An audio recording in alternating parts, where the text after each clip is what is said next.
Well, while there are plenty of checks and safeguards in place to protect the money of investors, what happens when sometimes those very things can also cause a major setback? Well, that's what happened with Murtuza Kazmi, CEO of MyForexFunds, faced when his business was frozen a couple of years ago. Murtuza joins us live this morning here on Breakfast. Thanks for joining us here. Thank you, Nick. This story is really interesting when it's cross-border, dealing with an American authority who effectively shut down your business, but was found to be in the wrong. 100%. Yeah, can you explain a bit about that? Sure.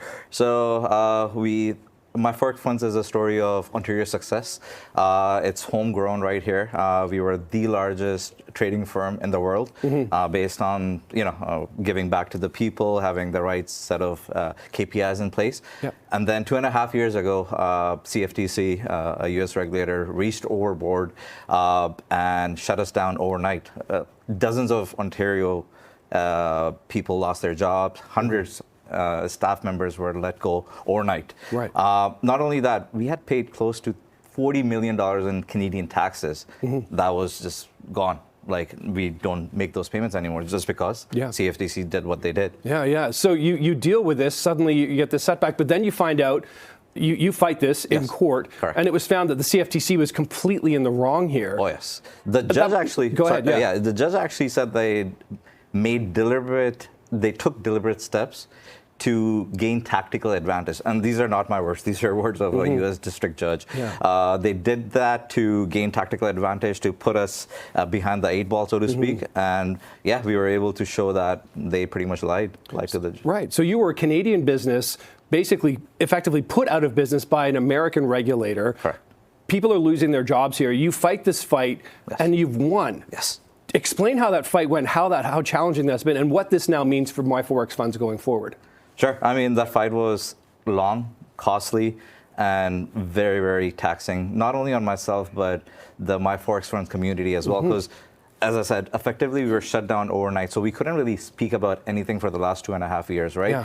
Now, just last month, the Ontario courts has given back the access to me now. So we're starting to go through the data, the servers, the infrastructure, and we're gathering all the information back. And hopefully, I'm very hopeful that we can look into the current status of the company and come up with hopefully some positive news. So how much of a challenge is this present day challenge you're facing here? 2.5 years of not doing any business. I'm sure other competitors have kind of walked into the market and 100%. Taken up some share. Yep. What you talk about being behind the 8 ball in one case, where are you now?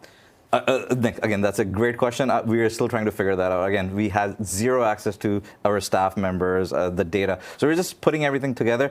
What I'm very hopeful of is the fact that we were the best, and we were the best for a reason. We had close to 100,000 online users at any given point. We had 4.9 rating at Trustpilot. People loved us, and people still love us. And they're like, if you go online and you look at us, MyForexFunds, everyone wants us to come back, and that's pretty much the story here. It seems encouraging here. Do you think there's a lesson from this? I mean, the overreach potentially by this American regulator. Like, what do you think needs to change in our business community? Because I mean, the Ontario regulator followed suit, kind of rubber stamping what the U.S. did.